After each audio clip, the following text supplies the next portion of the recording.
আজকে আমরা জানবো দুয়ারে সরকারে গিয়ে আপনারা কিভাবে যুবসাথী প্রকল্পে আবেদন করবেন। যুবসাথী প্রকল্পে আবেদন করার জন্য সরকার যে নিয়ম কানুন বলে দিয়েছে সেগুলো কিভাবে আপনারা পূরণ করবেন এবং আপনারা এর উপযোগী কিনা কিভাবে জানবেন। তো দেখুন, আমরা অনেকগুলো এখানে অপশন নিয়ে এসেছি এবং আপনারা এর মাধ্যমে জানতে পারবেন কারা কারা আবেদন করতে পারবেন এবং কি কি ডকুমেন্টস লাগবে, কবে থেকে আবেদন করবেন এবং এই আবেদনের প্রসেস অর্থাৎ নিয়মটি কীরকমভাবে তৈরি করবেন আপনি দেখে নিন। তো প্রথমেই দেখুন, আপনারা হয়তো আগেও দুয়ারে সরকারে গিয়েছেন প্রত্যেকেই, সে নিজের জন্য হোক, মা বাবার জন্য হোক অথবা অন্য কোনো কাজের জন্য হোক, সেভাবে এবারও যাবেন আপনারা সেই একই ক্যাম্পে। এটা শুধুমাত্র একটি বিধানসভায় একটি ক্যাম্প হবে। সেই ক্যাম্পে আপনারা যাবেন, এখানে রেজিস্ট্রেশন করাবেন। কিভাবে? আধার কার্ড দিয়ে রেজিস্ট্রেশন করাবেন। তো দেখুন, প্রথমেই দেওয়া আছে দুয়ারে সরকার রেজিস্ট্রেশন নাম্বার। আপনাদের প্রথমেই করিয়ে নিতে হবে। কোথায় করাবেন? আপনি একটি ফর্ম পাবেন, সেই ফর্ম কিন্তু আপনি অনলাইনে পেয়ে যাবেন। আমরা ভিডিও শেষের দিকে ফর্ম আপনাকে দিয়ে দেব, সেখান থেকে আপনারা ফর্মটা নিয়ে নেবেন অথবা আমি ফর্মটা ফিল আপ করাও আপনাদের বুঝিয়ে দিচ্ছি শেষের দিকে। দ্বিতীয়ত দেখুন, উপভোক্তা অবশ্যই মাধ্যমিক সমতুল্য কোনো পরীক্ষা উত্তীর্ণ হতে হবে। আপনাকে অবশ্যই মোবাইল নম্বর যুক্ত একটি ব্যাঙ্ক অ্যাকাউন্ট দিতে হবে। এবার পিতামাতা এবং আপনার ঠিকানা এগুলো তো লাগবেই। তারপরে চলে আসুন, এখানে নিয়ম কি রয়েছে বাংলায় যুবসাথী প্রকল্পে আবেদন করার নিয়মকরণ।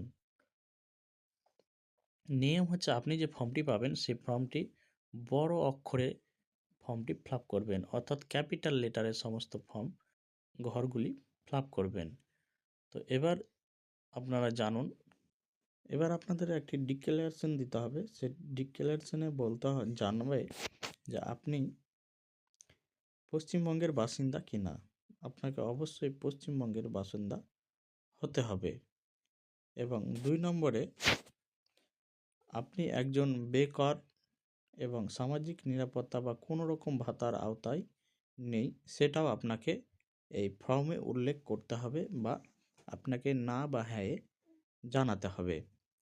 3 নম্বরে, আপনি যে সমস্ত তথ্যগুলো দিয়েছেন সেগুলি আপনার জ্ঞান এবং বিশ্বাস অনুযায়ী সত্য, সেগুলো যদি মিথ্যা প্রমাণিত হয় তবে আইনত ব্যবস্থা নেওয়া হতে পারে আপনার বিরুদ্ধে। তাই অবশ্যই আপনি এখানে যে প্রমাণগুলি বা নথিপত্রগুলি জমা দেবেন সেগুলো আইনত এবং আপনার বিশ্বাস অনুযায়ী যাতে সত্যি হয়।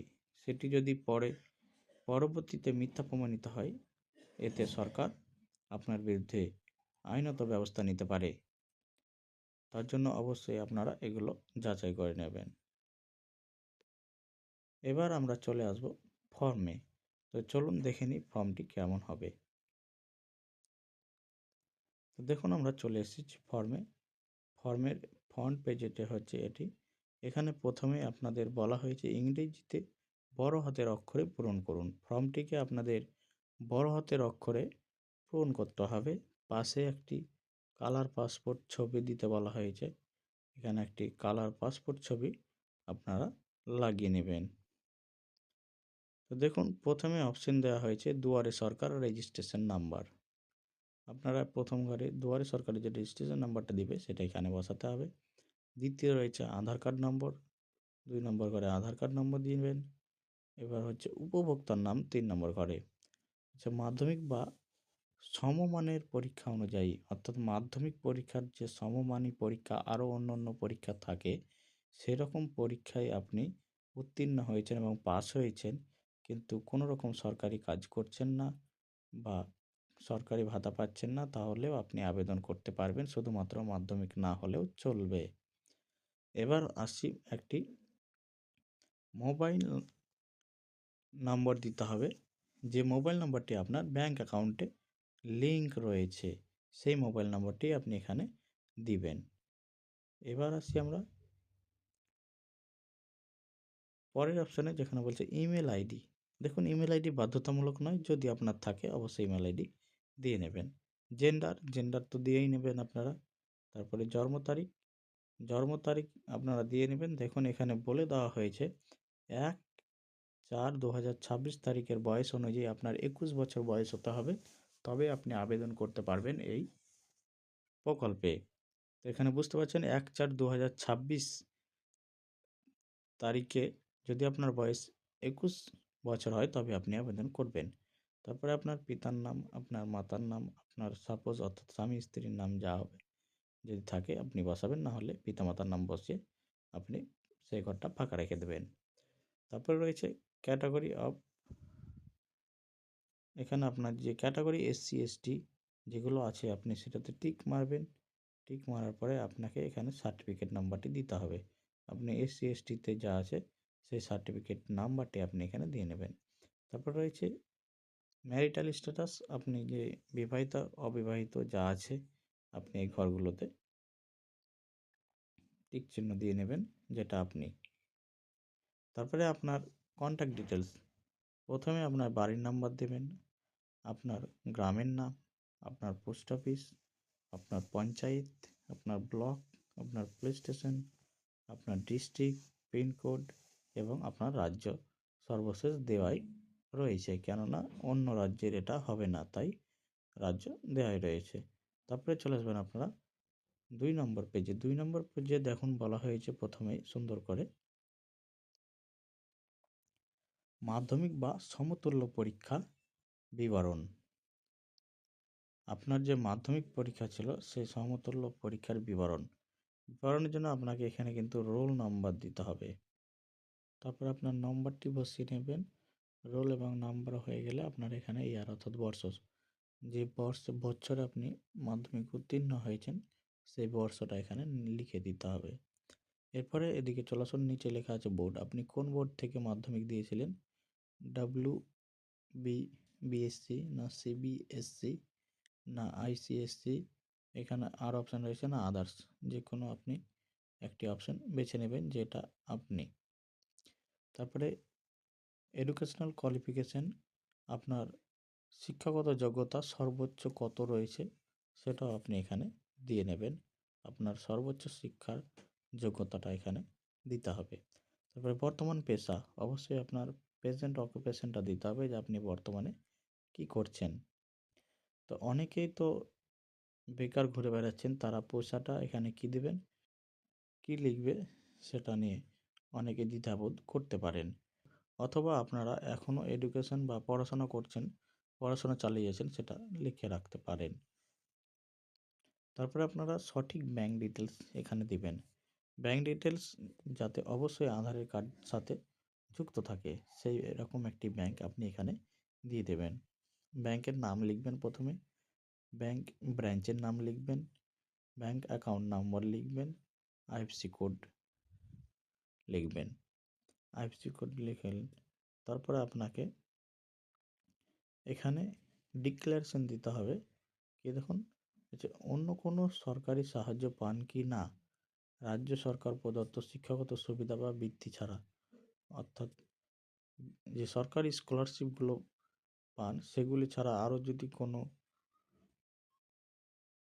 বৃত্তি পান তাহলে হ্যাঁ লিখবেন, নতবা না লিখবেন। তারপরে এসে যদি পান বিস্তারিত বিবরণ, যদি আপনি পান তাহলে এখানে কি থেকে পান টাকাটা সেই বিবরণটি এখানে দিতে বলেছে এই নম্বর করে। এবার চলে আসুন সর্বোচ্চ নিচে, আপনাকে কি কি ডকুমেন্টস এখানে অ্যাটাচ করতে হবে। তো দেখুন সেলফ অ্যাটেস্টেড ফটোকপি, কি কি আপনাকে জেরক্স এখানে দিতে হবে তা বলে দেওয়া হয়েছে। নাম্বার 1 মাধ্যমিক অথবা মাধ্যমিক সমতুল্য যে কোনো পরীক্ষার অ্যাডমিট কার্ড হতে পারে, মাধ্যমিক সমতুল্য যেটি। তারপরে 2 রয়েছে মাধ্যমিক মার্কশিট অথবা সার্টিফিকেট, আপনাকে হয় মার্কশিট দিতে হবে অথবা সার্টিফিকেট দিতে হবে। 3 নম্বর রয়েছে আধার কার্ড, আধার কার্ডের কপি দিবেন। 4 নম্বরে ভোটার কার্ডের কপি দিবেন। 5 নম্বরে ফার্স্ট পেজ অফ পাসবুক, পাসবুকের প্রথম বইয়ের পাতাটার জেরক্স দেবেন। এবং যাদের ST SC OBC রয়েছে তারা ST SC OBC দিয়ে দেবেন। তাহলে আপনাদের কিন্তু ফর্মটি কমপ্লিট পূরণ হয়ে যাবে। এবার আপনাকে আগেই বলেছি যে সেলফ ডিক্লারেশন ছিল, এখানে দেখুন ফর্মের সেলফ ডিক্লারেশন দিয়ে দিয়েছে যে আপনি পশ্চিমবঙ্গের বাসিন্দা এবং আপনি যে নথিগুলো দিচ্ছেন সেগুলো সত্য, সেগুলো এখানে আপনাকে কনফার্ম হয়ে নিতে হবে। তারপরে নিচেরটা দেখুন, আপনি এখানে তারিখ দিয়ে দেবেন এবং নিচে স্বাক্ষর করে দেবেন আপনার সিগনেচার অফ অ্যাপ্লিক্যান্ট অর্থাৎ আবেদনকারীর স্বাক্ষর। আর নিচে যে অ্যাকনোলেজমেন্ট স্লিপটা রয়েছে এটা আপনাকে তারা ফিল আপ করে কোনো রকম স্লিপ তারা দিতে পারে, সে এটা অথবা আলাদা কোনো স্লিপ দিতে পারে, এটা আপনাকে ফিল আপ করার দরকার নেই, ওটা অফিসিয়ালভাবে ফিল আপ করবে তারা। তো এই ছিল যুবসাথী প্রকল্পের ফর্ম এবং ফর্ম কীভাবে ফিল আপ করবেন সমস্ত তথ্য। এরকম ফর্ম আপনারা আগেও ফিল আপ করেছেন, যেমন লক্ষ্মী ভাণ্ডার, এবং এই ফর্ম হুবহু কমন এবং একই। এখানে কিছু এক্সট্রা অপশন দিয়েছে, সেগুলো হলো এই যে আপনারা এডুকেশনাল যে তথ্যগুলো দিতে হচ্ছে সেগুলো কিছুটা এক্সট্রা, বাকি হুবহু কিন্তু কমন রয়েছে ফর্মে। এছাড়াও যদি কারো বুঝতে সমস্যা হয় আপনারা কমেন্ট করবেন ভিডিওর নিচে, আমরা অবশ্যই রিপ্লাই নিয়ে আসবো। তো দেখা হবে নেক্সট ভিডিওতে, ততক্ষণের জন্য ভালো থাকবেন। জয় হিন্দ।